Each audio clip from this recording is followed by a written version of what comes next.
자, 헌법 히어로와 함께 판례를 통해 헌법을 알아보는 헌법 언박싱. 오늘 얘기 나눠볼 기본권은 사회권입니다. 이 사회권 어떤 권리를 말하나요?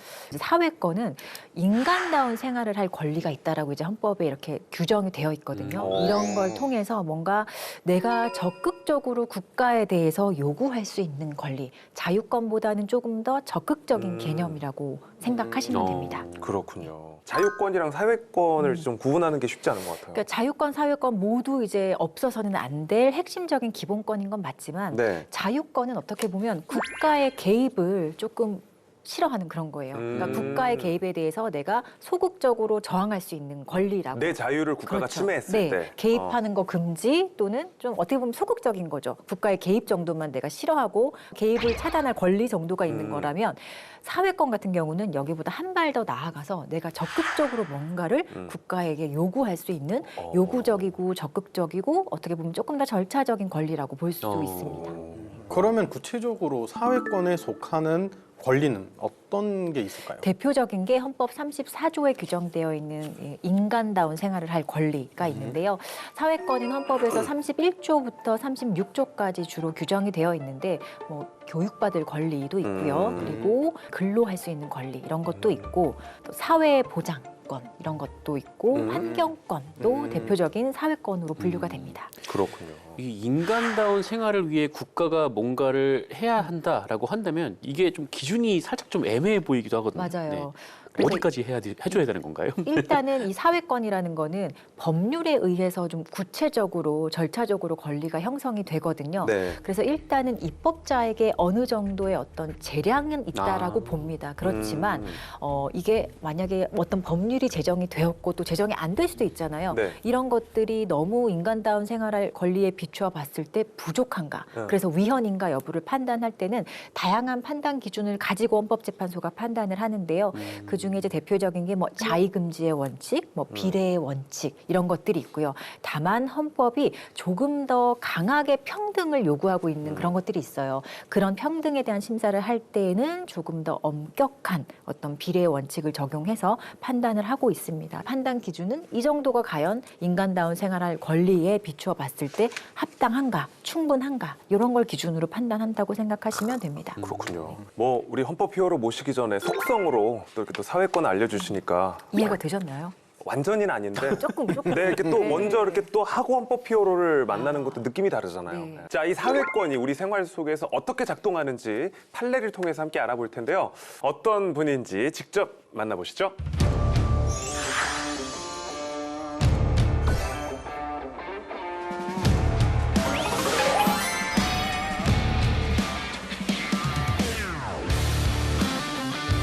네, 오늘의 헌법 히어로 조소영 국민권익위원회 부위원장이자 법학전문대학원 교수십니다. 안녕하십니까? 예, 안녕하세요. 안녕하세요. 예.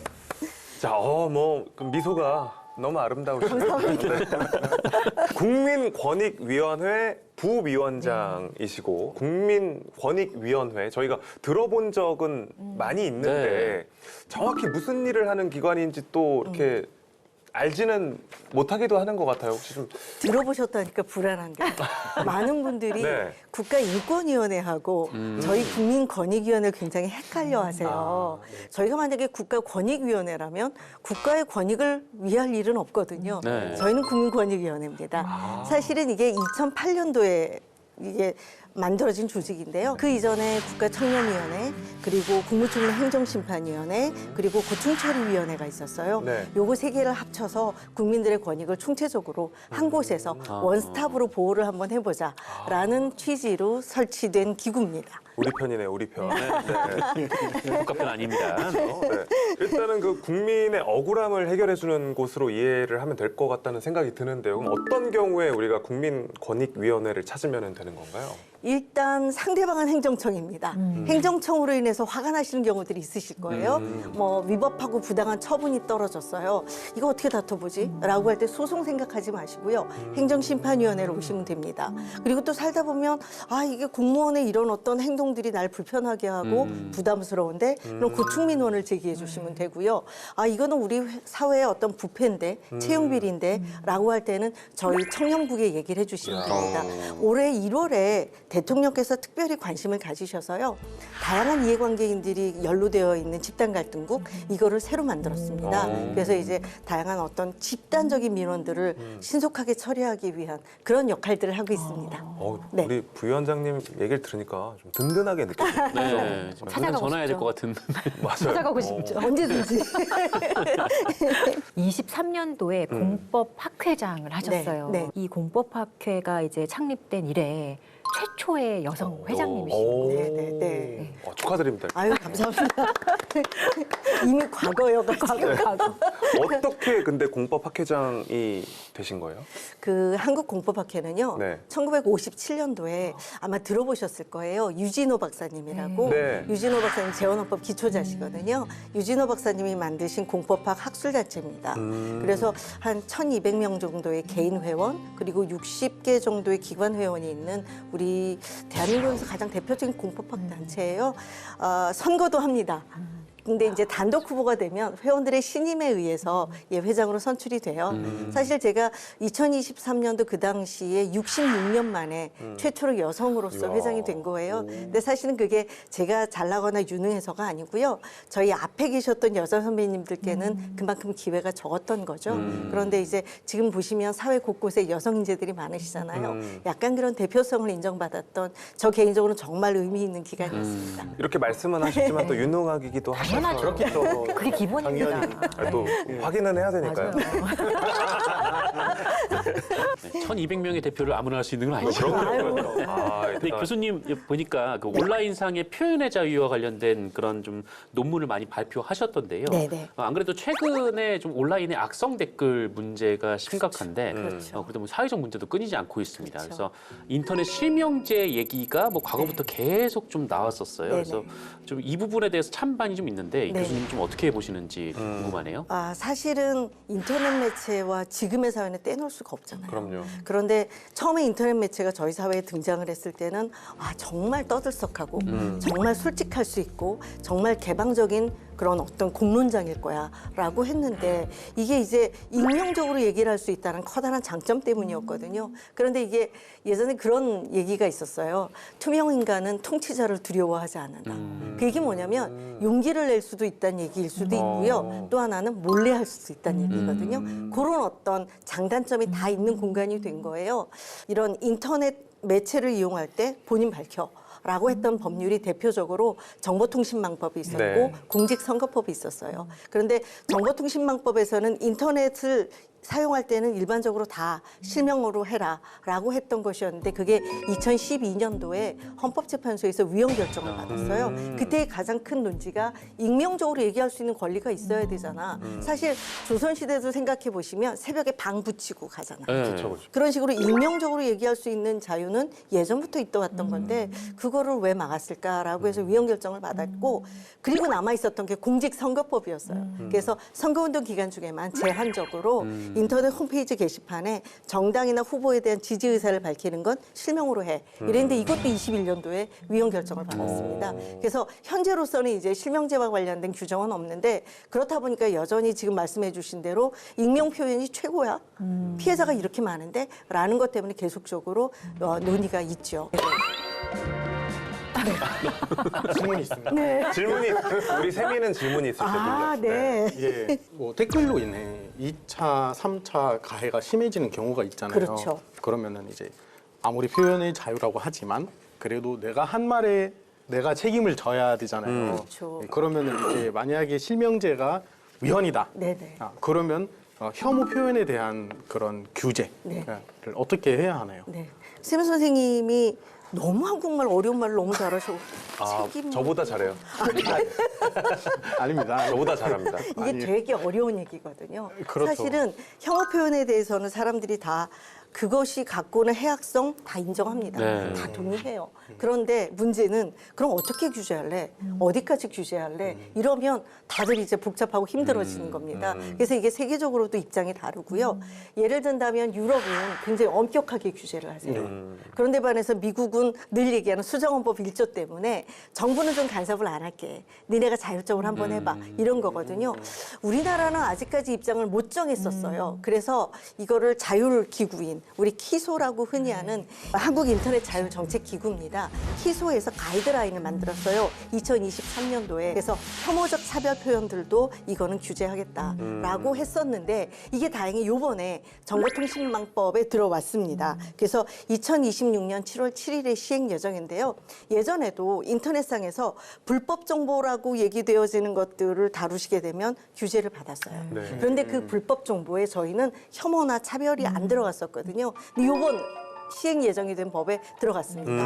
그래서 예, 혐오나 차별이 불법 정보에 포함됨으로써 이젠 규제할 수 있게 되고요. 또 하나는 요즘 한참 문제가 되는 디스인포메이션이라고 하는 허위 정보, 거짓 정보, 조작 정보 요것도 규제 대상이 되어 있습니다. 네, 뭐 오늘 그 교수님과 함께 헌법의 기본권 가운데 사회권에 대해서 얘기를 나눠보겠습니다.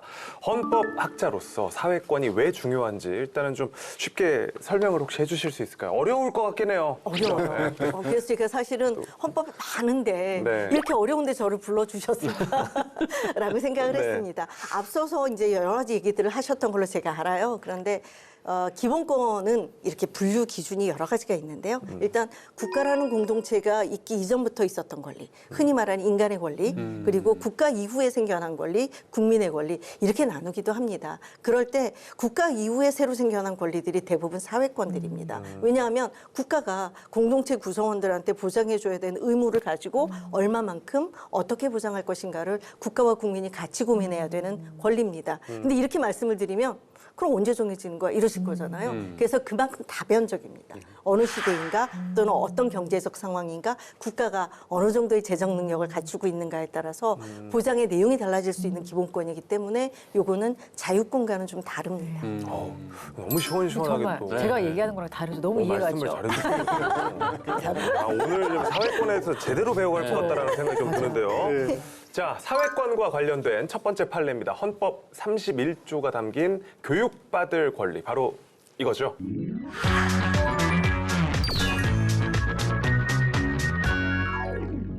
자, 첫 번째 사회권 판례입니다. 검정고시 출신 수험생들에게 교대 수시 지원을 할 때 제한을 두도록 한 규정이 위헌이다라는 결정이 나왔는데 이게 어떤 내용인가요? 네, 지난 2016년 8월 경기도 용인의 한 대안학교에 재학 중이던 한모 씨가 헌법 소원을 청구한 사건인데요.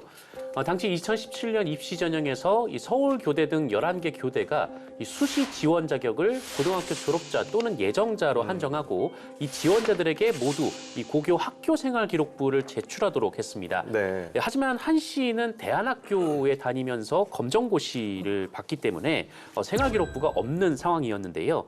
이 같은 자격 제한이 헌법에서 보장하는 교육받을 권리를 침해한다라고 판단하고 헌법소원 심판을 청구한 건입니다. 그러면은 헌재에서는 어떤 결정이 내려졌나요? 그 여기 다 수능 세대이십니까? 맞습니다. 네. 전 아닙니다. 자연스럽게. 수능을 보고 대학 입시를 하시게 되면 일단 정시가 있고 수시가 있잖아요. 맞아요. 그리고 수시 중에는 또 특별 전형이 있고 일반 전형이 있습니다. 그러니까 뭐 차상위 계층, 장애인 이런 분들은 특별 전형으로 가요. 그러면 생각해 보시면 사실 수시 전형을 왜 만들었냐면 수능 점수로 너무 획일적으로 뽑지 마. 네. 그래서 다양하게 좀 뽑아봐라고 한 거예요. 그런데 거기에 왜 검정고시 출신자가 일반 전형에 들어갈 수가 없는가라고 봤더니 교권의식이 없다는 얘기죠. 그런데 법에서 가장 위헌시하는 게 뭐냐면요. 일률적으로 안 되는 거예요. 케이스를 구분하지 않고 검정고시 출신자는 그냥 일반 전형에 못 와라고 하는 것이 이게 과연 능력에 따른 어떤 합리적인 차별인가라는 게 헌법재판소에서 주목했던 부분이었고요. 그래서 위헌이 됐습니다. 그렇군요. 네. 이 대안학교를 졸업하거나 검정고시로 교과 과정을 마친 학생들은 지원을 할 수 없다는 말인데 이게 네. 또 그럼 교대에서는 왜 이런 자격 제한을 뒀는지가 궁금한데 또 이유가 있을 것 같아요. 뭐 교대에서는 나름 이유가 있었습니다. 교사라는 직업이 단순히 성적만을 가지고 뽑을 수 있는 직업은 아니지 않느냐. 이 사람이 이 교사가 되기 위해서 학교 생활을 어떻게 했는지를 좀 봐야 되고 그렇게 보기에는 바로 이 생활기록부가 좀 필요할 것 같다. 뭐 이렇게 교대에서는 그렇게 판단했다는 입장입니다. 저 이제 또 교사를 양성하는 곳이니까 네, 또 그렇죠. 일리가 있게 느껴지기도 하는데 이 교대 측의 교육대학의 어떤 그 특성상 네네. 시험 점수 외에 이렇게 좀 품성과 자질을 평가할 그런 방법이 좀 필요하다라는 주장인 것 같은데 네네. 저는 좀 설득력이 있게 느껴지는데 어떻게 생각하십니까? 달리 평가할 수 있는 게 현재로서는 없다. 현재로서는 없다는 거였죠. 개발을 할 생각을 안 했던 겁니다. 네, 자기 속에서도 있을 다른 수 방법을 있고요. 만들 수 그럼요. 있는데. 인성 적성 검사를 할 수도 있고요. 면접을 좀 더 강화할 수 있었던 거거든요. 이런 일체의 고민 없이 그냥 일반 전형에는 생활기록부를 보고 싶은데 검정고시 출신자들은 없어. 그러니까 우리가 어떻게 알고 뽑겠어? 어떻게를 고민했어야 되는데 어떻게를 고민 안 한 게 헌법적으로 능력에 따라서 균등하게 교육을 받을 권리를 갖는다라는 건 기회를 동등하게 부여받으라는 얘기인데 그거를 안 줬다라고 했던 거죠. 네. 근데 지금 말씀을 들어보니까 그 드라마 보셨어요? 더 글로리? 네, 봤어요. 보셨죠? 네. 그 더 글로리에서 송혜교 씨가 이제 학교 운동이, 폭력을 네. 당하고 검정고시를 쳐서 교사가 되는 됐어요. 거예요. 그렇죠. 근데 만약에 이런 방법이 없었다면 이 드라마가 아예 안 될 수도 있는 거예요. 일이. 거짓말이 되는 거죠. 시나리오가 네. 네. 네. 이런 판결이 한류를 바꿨네요. 그렇구나. 대단하네요. 그죠? 하지만 이 그 검정고시를 택한 학생들 중에는 사실 내신을 준비하지 않고 그냥 수능만 바로 보기 위해서 하는 분들이 있거든요. 그렇죠. 그러다 보니까 일반 학교를 나온 분들 중에서는 아니 저분들은 그 내신을 안 하려고 검정고시를 봤는데 너무 동등한 기회를 주는 것도 차별 아니야? 이렇게 네. 느끼실 수도 있을 것 같아요. 잘 들여다보시면 검정고시 출신자들이 교대에 지원을 했을 때 합격시켜주라는 얘기가 아니잖아요. 아. 지원할 수 있게 해주라는 네네. 얘기거든요. 지원했을 때 그다음에 어떤 전형 방법을 통해서 뽑을 것인지는 대학이 자율적으로 결정을 해라. 예를 들어 그 가끔은 내신이 부담스러워서 검정고시로 가는 친구들이 있다라는 보도도 있잖아요. 그런 경우를 대비한다면 그만두기 전까지의 생기부도 있을 수 있고요.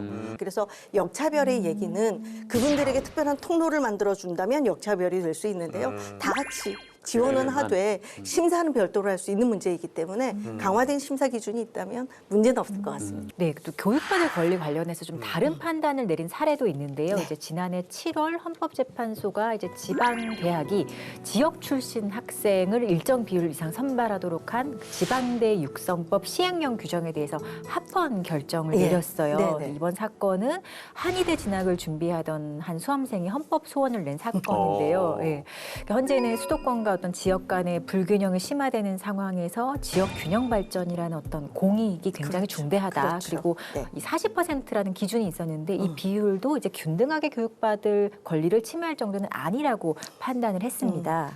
해당 지역 그 출신자가 아닌 사람은 좀 불이익을 그렇죠. 받는 셈이기는 네. 한데 네. 이제 합헌 결정을 네네. 내렸군요. 네네. 교육받을 권리보다 더 중요하게 본 게 뭔지 좀 살펴봐야 될 것 같아요. 사실은 오늘의 제일 큰 주제가 사회권이잖아요. 네. 그중에 지금 교육을 받을 권리를 저희가 얘기를 합니다. 사회권의 가장 큰 특성이 간섭한다라면 좀 부정적으로 보여질 수도 있습니다만 적극적으로 참여를 할 수 있다는 부분입니다. 사실 교육을 균등하게 받을 권리다라고 하는 건 임시정부 시절부터 있어 왔던 네. 그런 아주 중요한 기본권이거든요. 그런데 그것보다 더 중요한 건 지금 이제 수도권 편중인 거예요. 그러니까 국가적 차원에서 봤을 때는 지역 간의 균형이 무엇보다도 중요하고요. 개인의 교육을 받을 권리 약간 제한이 되더라도 하겠다라고 하는 거고요. 여기서는 지금 한의과대학, 의과대학은 40%입니다. 그런데 이거 비슷한 게 많아요. 공공기관이 지금 많이 지방으로 내려가 있잖아요. 공공기관 그 직원 채용할 때 35% 이상 그 지역의 인재를 뽑아야 됩니다. 이런 식으로 어떤 유인을 드리는 거예요. 그래서 지역이 골고루 갈 수 있게끔 하기 위한 국가적 목표죠. 예, 그래서 그게 조금 더 중요하다라고 봤던 겁니다. 근데 교수가 진짜 쪽집 계신데요. 완전 시원시원하게 그죠? 로스쿨 입학하고 싶어요. 이해가 교수님 계신 이런 교수님이라면 제가 졸업을 할 수도 진짜요? 있을 것 같다는 생각이 들긴 하는데 오시겠습니까? 네. 하세요. 하세요. 졸업은 선생님과 함께 할 수 있을 것 같은데 입학이 아무래도 좀 어렵다 보니까. 네. 자, 사회권 가운데 교육권에 대해서 같이 짚어봤고요. 다음은 사회권과 연관된 두 번째 판례를 만나보겠습니다.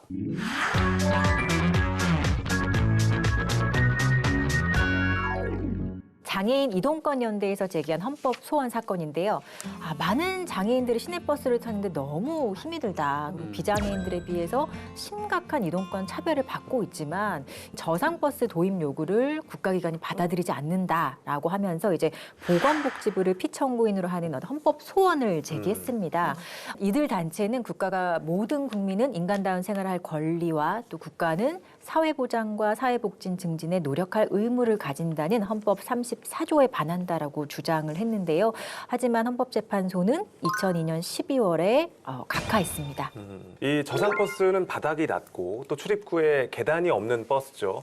휠체어를 탄 장애인이나 뭐 유모차 이렇게 교통약자를 위한 시설인데 장애인 복지나 이동 권리를 위해서 충분히 제기할 수 있는 권리처럼 느껴지는데 왜 헌재는 이런 결정을 내렸을까요? 서 변호사님 빼고요. 네. 예, 저희 아나운서님들이나 각하가 무슨 의미인지 혹시 아실까요? 대통령 각하 뭐 그거밖에 몰라요. 아니라고 하는 거 아니에요? 네? 하지 말라고 한 거 아니에요?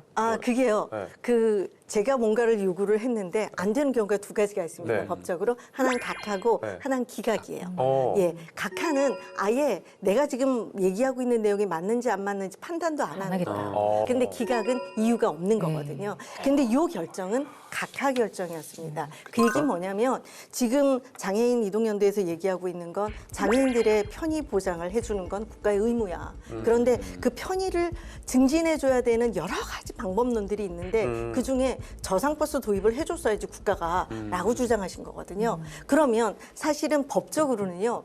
한 사람을 혼낼 수는 있어요. 근데 안 한 사람을 혼낼 수는 없어요. 그게 흔히 말하는 자비, 부자비라는 겁니다. 혹시 착한 사마리아인 조항 이런 얘기 들어보셨어요? 저희 또 히어로 하면서 몇 번 들었죠. 예. 그게 뭐죠? 위험에 처한 분을 그러니까 뭐 사마리아인이 뭐 도와주고 네. 또 다른 사람들은 안 도와주고 뭐 예. 그랬던 걸로 기억이 거기서 나는데 포인트는 뭐냐면요. 도와주는 게 문제가 아니라 내가 그 사람을 구조해야 될 의무가 없는데 선의로 구조를 해준 거예요. 예. 그러니까 구조 안 하고 갔어도 괜찮은 거거든요. 책임이 없나? 예. 네. 그런 겁니다. 그래서 법적으로 안 한 거를 문제를 삼으려면 의무가 있어야 돼요. 그러니까 이 경우에도 국가가 헌법에 분명히 사회복지를 해야 되고 장애인의 편의를 증진시켜줘야 되고 이런 의무는 있습니다. 그런데 그 헌법상의 의무 중에 그 편의 증진의 방법으로 저상버스를 도입해야 할 의무를 구체화할 수 있어? 없다는 거죠. 네. 그래서 각하가 된 겁니다. 야, 부산대 로스쿨 도전해볼까? 보십시오. 방송 끝나고 네. 시험 보러 가 있거든요. 가면은 정말 우리 교수님 밑에서 잘 배울 수 있을 것 같은데. 정말 쏙쏙 들어오네요. 네. 헌법 이 34조의 2항에 국가는 사회보장, 또 네. 사회복지 증진 의무가 있다고 분명히 네. 명시가 돼 있는데 네, 네. 그러면 이 조항을 어떻게 해석했다고 우리가 볼 수 있을까요? 34조의 얘기는 일반적인 국가의 의무고요. 또 이게 사회권 영역이다 보니까 국가가 어떻게 할 것인지를 스스로 결정할 수 있어요. 그 당시에 국가의 재정 능력. 또 하나는 사회적 기본권이 이거 하나뿐이 아니잖아요. 여러 가지 사회적 기본권들이 있기 때문에 우선순위를 할 수 있습니다.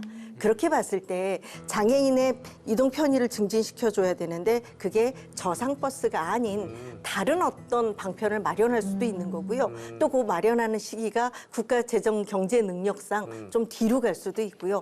그런 부분이라는 의미였습니다. 이게 맞는 말인데 네. 이거 다 들어주다가는 이거 그렇죠. 나라가 제대로 안 그렇죠. 돌아간다. 네, 뭐 네. 이런 네, 네. 판단이라고 할 수 네, 있겠네요. 네, 네. 근데 변호사님 요즘 서울만 해도 이렇게 저상 버스가 많이 맞아요. 도입되어 있지 않나요? 네. 그러니까 21년 교통약자의 이동편의 증진법이 통과가 되면서요. 시내버스와 마을버스의 저상버스 도입을 법률로 의무화했습니다. 또 장애인 콜택시와 같은 특별 교통수단의 어떤 효과적인 운영과 지원을 위한 광역 이동지원센터가 설치가 또 의무가 되어 있거든요. 하지만 이 저상버스 도입이 마을버스하고 시내버스에만 해당이 되고 시외버스는 또 해당이 되지 않아요. 그래서 이런 부분도 점진적으로 확대가 되어야 하지 않냐라는 의견도 있습니다. 그러고 보니까 진짜 빨간 저상버스를 그렇죠. 본 적이 없죠. 없는 것 예. 같아요. 맞습니다. 네. 예. 지하철 엘리베이터 설치와 함께 이 뭐 저상버스 도입은 우리 장애인들이 계속해서 꾸준히 좀 오랫동안 요구해온 어떤 권리인데 지금 맞습니다. 현재 얼마나 개선이 돼 있는 상황인가요? 개선은 돼야 될 것으로 보이는데요. 네, 2024년 이 국토부 실태조사 결과를 보면 이 전국의 저상버스 보급률이 44.4%입니다. 그나마 서울이 한 70%가 넘고 또 네. 세종시가 한 58% 되고요. 나머지 지역은 이제 절반이 안 되는 곳이 굉장히 많은데 특히 울산 같은 경우에는 18%밖에 도입이 안 돼 있다라고 하더라고요. 그리고 뭐 지하철 엘리베이터 설치는 뭐 설치율이 94%에 이르긴 합니다만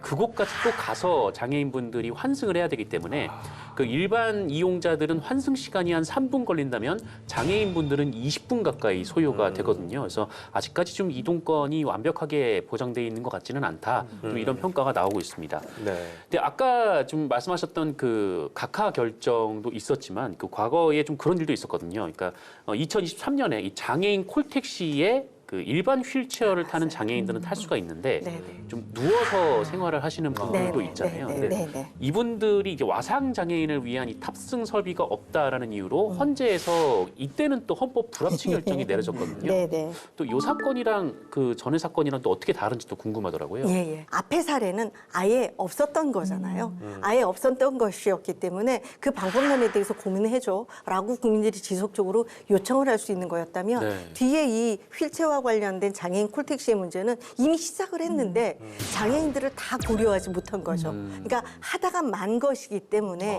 이거는 제대로 더 할 수 있지라고 생각해서 헌법재판소가 얘기를 했던 겁니다. 그래서 이미 마련이 됐더라고요. 시행규칙에. 그래서 간이 이동식 침대에 관한 규정이 들어와 있는데요. 또 하나 주목하실 거는 대개의 경우에 헌법재판소가 문제가 되는 심판 대상이 위헌이야 그럼 바로 위헌 선고를 해요. 그러면 헌법재판소가 위헌 결정을 하면 그날로부터 그 조항은 효력이 없어지거든요. 네. 그런데 금방 말씀하셨지만 이 조항은 헌법 불합치 결정을 했어요. 이거가 위헌이야 니네가 제대로 안 한 게 그런데 그거를 제대로 하는 거는 국회의 몫인 거죠. 그래서 국회한테 더 보완해라 라고 돌려준다는 의미에서 헌법 불합치 결정을 했습니다. 자, 이 뭐 오늘 우리가 얘기 나누고 있는 사회권, 사회적 약자에 대한 뭐 의무와 권리인데 국가가 적극적으로 나서서 해주지 않으면 실효성이 없는 것 같습니다. 교수님이 말씀을 하신 것처럼. 네, 그래서 힘이 없는 기본권이라는 말도 이제 많이들 있죠. 하던데 네, 네. 실효성을 좀 높일 수 있는 방법이 있을까요? 그 흔히 사회적 기본권 그러면 저희 법대에서 가르칠 때는 추상적 권리야, 선언적 권리야, 장식품이야 뭐 이랬었어요. 근데 그렇지 않습니다. 그렇지 않게 하려면 국민들께서 이게 제가 국회 방송이라서 하는 말이 아니고요. 국회의원들을 주목해 주셔야 됩니다. 국가가 보호 의무가 있는데 그 보호 의무를 어떻게 실현할래라고 하면 결국은 다 입법으로 돌아가요. 국회에서 법을 만들어 주셔야 되거든요. 그래서 제가 예전부터 저희 국회의원님들을 평가할 때 제발 의안 숫자로 하지 말고 어떤 의안을 했는지 내용을 좀 봐주십사라고 했던 가장 중요한 부분이 사회권과 관련된 부분들입니다. 국회의원들이 입법을 해주시지 않으면 정부가 정책으로 시행할 수 있는 건 아주 극히 소수입니다. 그래서 그 국회 입법 활동이나 국회 의정 활동을 좀 이렇게 주목하셔서 아 이런 건 좀 해줬으면 좋겠다. 청원제도도 잘 돼 있거든요. 해주셨으면 좋겠습니다. 우리가 좀 국민으로서 좀 제대로 잘 지켜보고 그렇죠. 근데 국회의원들이 또 그런 걸 발굴하기 위해서는 결국에 국민들이 이런 걸 해주세요라고 많이 얘기를 해주셔야 맞습니다. 돼요. 그렇죠. 네. 저희 권익위원회 국민신문고가 있습니다. 아니 근데 지금 말씀하신 홍보로. 신문고에도 또 이렇게 좀 잘 우리가 네, 활용을 해야 맞아요. 되겠고. 그럼요. 네. 네. 우리 같은 프로그램도 저희가 입법 법안들을 이렇게 또 살펴보는 네네. 너무 괜찮은 프로그램. 너무 사랑하는 마음으로 왔습니다. 아, 감사합니다. 우리 그 마지막으로 조소영 교수님께서 헌법학자로서 또 하고 싶으신 말씀이 있다면 네. 어떤 이야기가 있을까요? 정말로 우리에게 중요한 건 기본권이거든요. 그래서 어떤 기본권이 좀 더 필요한지에 대한 어떤 국민적인 합의가 있어야 하니까 좀 관심을 가져주셨으면 좋겠다라고 생각하고요. 헌법의 중심은 국민입니다. 네, 그래서 저는 헌법학자로서 더 열심히 할 거고요. 예, 더 공부하겠습니다. 감동이에요. 우리 그 조소영 교수님과 함께 헌법의 기본권 중에서도 균등하게 교육받을 권리 그리고 인간답게 생활할 권리에 대해서 같이 얘기 나눠봤습니다. 오늘 함께해 주셔서 너무 고맙습니다. 감사합니다. 불러주셔서 감사해요. 감사합니다. 예.